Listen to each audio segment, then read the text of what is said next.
ሰላም ጤና ይስጥልኝ። ዓለም በኢራንና አሜሪካ ግራ የሚያጋቡ ክስተቶችና የኢኮኖሚ ጦርነት ስትወዛገብ ዛሬ በንቶኒ ሚዲያ የተረሳውንና እየተባባሰ በአዲስ መልክ የመጣውን የሩሲያ ዩክሬን ጦርነት አሁናዊ ክስተቶች እናሳያለን።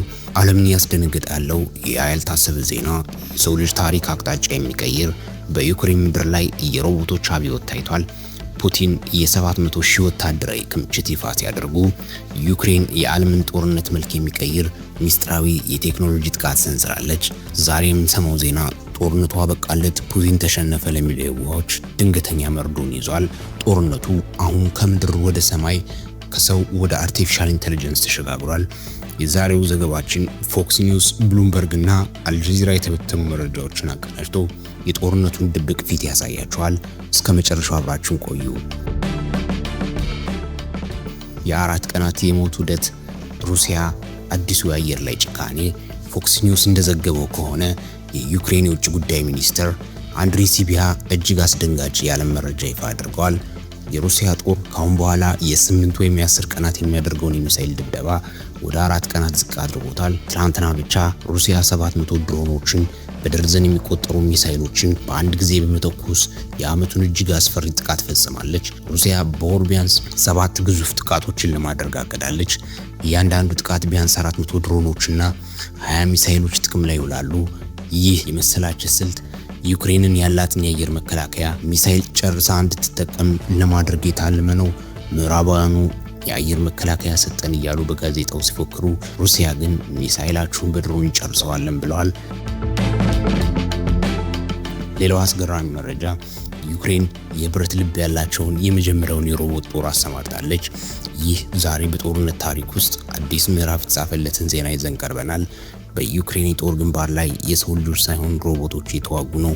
ሮቦቶች አይደሙም የሚለው መፈክር አሁን ከንግግር ባለፈ በተግባር ታይቷል። ዩክሬን ለመጀመሪያ ጊዜ ሙሉ በሙሉ በሮቦቶች የሚመራ ጥቃት ክፍለ ጦርን የድሮን አሳልት ዩኒትን ወደ ግንባር በማሰማራት ታሪክ ሰርታለች።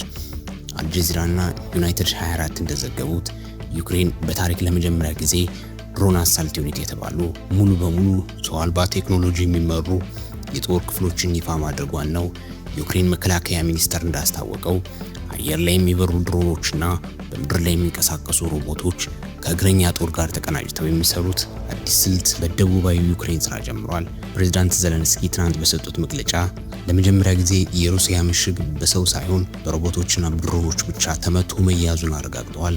እንደ አሶሺየትድ ፕሬስ እና ዩናይትድ 24 ዘገባ ከሆነ ባለፉት ጥቂት ቀናት በደቡባዊ ዩክሬን በካርኬቭ ግንባር ላይ አንድም የዩክሬን ወታደር ሳይሳተፍበት የሩሲያ ምሽጎች በሮቦቶች ብቻ ተመተው መያዛቸውን ተናግረዋል። ይህ ክስተት በዘመናዊ ጦርነት ታሪክ የመጀመሪያው ነው እየተባለ ነው። የዩክሬን መከላከያ ሚኒስቴር እንዳስታወቀው እነዚህ አዳዲስ ጥቃቶች አየር ላይ የሚበሩ ድሮኖችና በምድር ላይ የሚንቀሳቀሱ ሮቦቶች መሆናቸው ነው።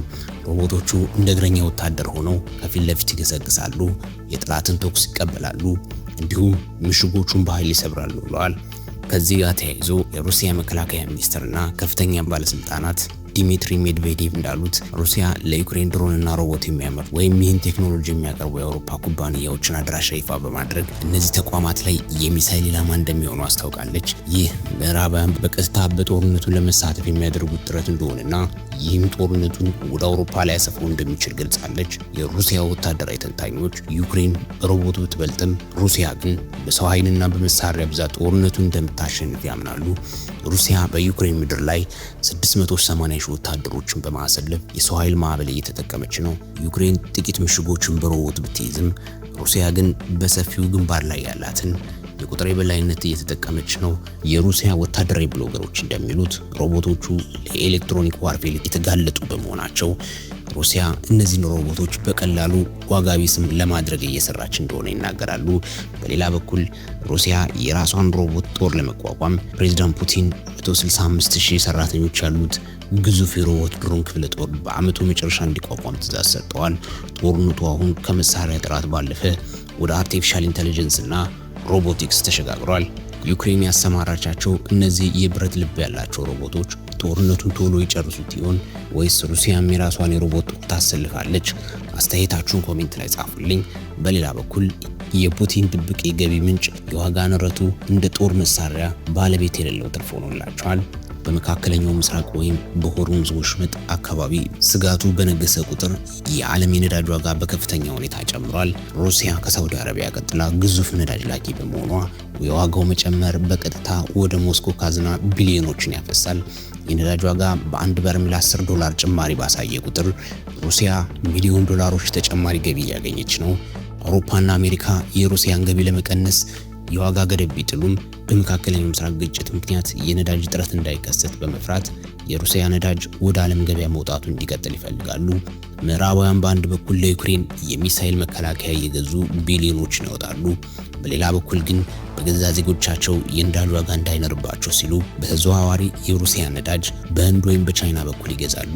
ይህ ፑቲን የራሳቸውን ጠላቶች ገንዘብ ተጠቅመው ጠላቶቻቸውን እንዲወጉ የሚያስችል አስቂኝ ድራማ ፈጥሯል። ሩሲያ ከኢኮኖሚው ትርፍ ባለፈ የምዕራባውያን ትኩረት ወደ ቴሄራን እና ቴልአቪቭ መዞሩ፣ ስለ ዩክሬን ያላቸው ትኩረት መቀነሱ አሁን ዩክሬን የምትፈልጋቸው ፓትሪዮት ሚሳኤሎችና የጦር መሳሪያዎች ለእስራኤል የሚያስፈልጋሉ። ይህም ለኪየቭ የሚላከውን እርዳታ ፍሰት ያዘገየዋል። ቫልዲስ ዶምብሮቭስኪስ ባለቤት የሌለው ትርፍ ሲሉ የገለጹት ይህንን ነው። ሩሲያ ምንም ሳታደርግ ጠላቶቿ በሌላ ጣጣ ተጠምደው ገቢዋን ያሳድጉላታል። አክለውም ምዕራባውያን በቢሮክራሲና በፖለቲካ ክርክር ለዩክሬን የሚሰጡት እዚህ ግባ የማይባል የጦር መሳሪያ የማይገዛ የ$90 ቢሊዮን እርዳታ የሩሲያን ግስጋሴ ሊያቆመው አልቻለም። የሩሲያ ነዳጅ ገቢ ግን በየቀኑ በጥሬ ገንዘብ ወደ ካዝናዋ እየገባ ነው። ፑቲን አሁን የተቀመጡት ሁለት ወንበር ላይ ነው። በአንድ በኩል በዩክሬን ምድር ጦርነቱን እያሸነፉ ነው። በሌላ በኩል በመካከለኛው ምስራቅ የሚነደው እሳት የእሳቸውን የጦርነት ማሽን ነዳጅ እየሆነ ነው። አውሮፓ ዲፕሎማቶች ለፑቲን ጦርነቱን እኛ እየከፈልንለት ነው የሚሉት ሽሙጥ ብቻ ሳይሆን መራራ እውነቱ እየሆነ መጥቷል።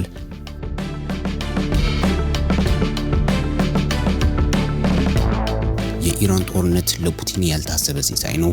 ብሉምበርግ እንደዘገበው ከሆነ በመካከለኛው ምስራቅ የተቀሰቀሰው ግጭት ለሩሲያ ኢኮኖሚ ማደለቢያ ሆኖላታል። ሩሲያ የነዳጅ ዋጋ ንረት አጋጣሚውን በመጠቀም የነዳጅ ሽያጯን በማሳደግ የጦርነት ማሽኗን በገንዘብ እያደለበችው ነው። ምዕራባውያን ዩክሬንን ለመርዳት $90 ቢሊዮን ቢፈቅዱም ፑቲን ግን በነዳጅ ዋጋ መናር ምክንያት በቢሊዮኖች የሚቆጠር ዶላር በጓሮ በር እያገኙ ነው። ምዕራባውያኑ በአንድ እጃችን ዩክሬን እናስታጥቃለን፣ በሌላ እጃችን ለፑቲን ነዳጅ እንከፍላለን እያሉ ነው።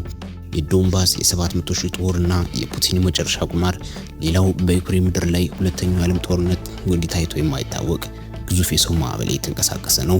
ሩሲያ 680 ሺህ የታጠቁ ወታደሮችን በሺዎች የሚቆጠሩ ታንኮችን እስከ ሴፕቴምበር 2026 ድረስ ዶንባስን ሙሉ ለሙሉ ለመቆጣጠር ፑቲን የሰው ኃይላቸውን እንደ ጎርፍ እያፈሰሱ ነው። ዩክሬን ግን በሮቦቶችና በቴክኖሎጂ ግድግዳ ሆና ቆማለች። ይህ የብረትና የሰዎች ፍልሚያ ወዴት ያመራል የሚለውን እንቆቅልሽ ስናይ እንደ ሮይተርስ እና ፋይናንሻል ታይምስ ዘገባዎች ከሆነ ዩክሬን ወታደራዊ ደህንነት እጅግ አሳሳቢ መረጃ ይፋ አድርገዋል። ይህ ቁጥር ዝም ብሎ የመጣ አይደለም። ሩሲያ ከስትራቴጂካዊ ክምችቷ በላይ 20 ሺህ ተጨማሪ ትኩስ ወታደሮችን በማውጣት ወደ ደቡብ ምስራቅ ዩክሬን አስገብታለች። ይህም ሞስኮ ለሚመጣው የጸደይና የበጋ ወራት ግዙፍ ወረራ ዝግጅቷን ማጠናቀቋን ያሳያል። የክሬምሊን ስትራቴጂስቶች ለጦር አዛዦቻቸው የሰጡት ትዕዛዝ ግልጽ ነው። ምዕራባውያን ሩሲያ ደክማለች እያሉ በሚዘግቡበት ወቅት ሩሲያ ግን በየቀኑ በአማካኝ 4.1 ስኩዌር ማይል መሬት ወደ ካርታዋ እየጨመረች ነው። ይህ የማይቆም ግስጋሴ ዩክሬንን እያደከማት ይገኛል። ሩሲያ በየቀኑ የምታጣውን ያህል ወታደር በየወሩ መልሳ ትመለምላለች። ዩክሬን በበኩሏ የሰው ኃይል እጥረት ስላለባት ይህንን ግዙፍ የወታደር ስብስብ ለመመከት ወደ ሮቦት ቴክኖሎጂ ፊቷን አዙራለች። የዩክሬን ድሮኖችና በምድር ላይ የሚንቀሳቀሱ ሮቦቶች በሩሲያ ሰራዊት ላይ ከፍተኛ ጉዳት እያደረሱ ቢሆንም የሩሲያ የሰው ማዕበል ግን አሁንም ወደፊት እየገሰገሰ ነው። ባለሙያዎች እንደሚሉት ሩሲያ አሁን የምትጠቀመው የመጨረሻው ግፊት ወይም ፋይናል ፑሽ ስልት ነው። ሩሲያ እስከ ሴፕቴምበር ድረስ ዶንባስን ለመያዝ የምትጣደፈው እርዳታቸውን ሊቀንሱ ይችላሉ በሚል ስሌት ነው። በተለይ በአሜሪካ ያለው ፖለቲካዊ ለውጥ ለፑቲን ትልቅ አጋጣሚ ነው።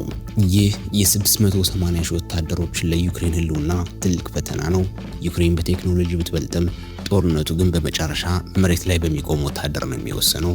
ሩሲያ በሰው ቁጥርና በሚሳኤል ብዛት ዩክሬን አንቆ የመያዝ ስልት ተሳክቶላት እስከ ሴፕቴምበር ዶንባስን ትቆጣጠር ትችላለች። የዩክሬን ሮቦቶች ይህንን ግዙፍ ማዕበል ይገቱታል?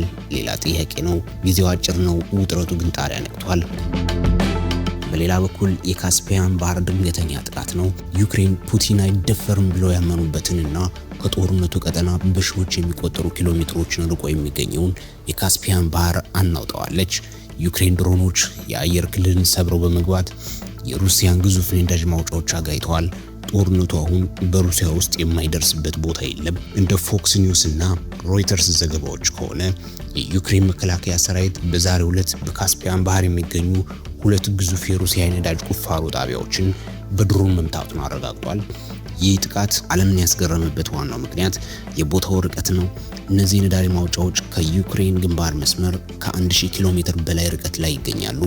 ቴክኖሎጂ የበላይነት ዩክሬን አሁን ሩሲያ ውስጥ እስከ ካስፒያን ባህር ድረስ ዘልቀው መግባት የሚችሉ ረጅም ተኳሽ ድሮኖች እንዳሏት ይህ ጥቃት ትልቅ ማረጋገጫ ሆኗል።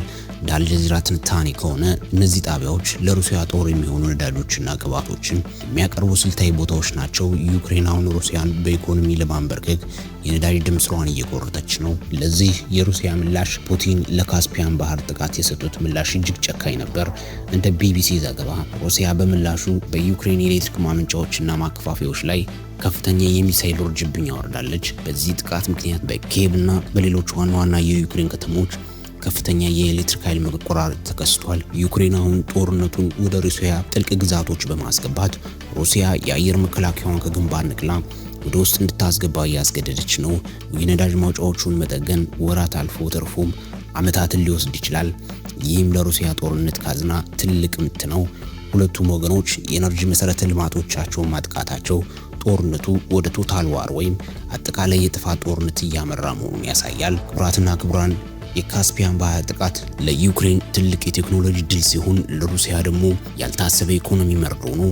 ይህ ጦርነት አሁን የቴክኖሎጂና የጡንቻ ትግል መሆኑ ነው። ዩክሬን ያሰማራቻቸው ሮቦቶች የጦርነት ታሪክን ለዘላለም የሚቀይር ነው።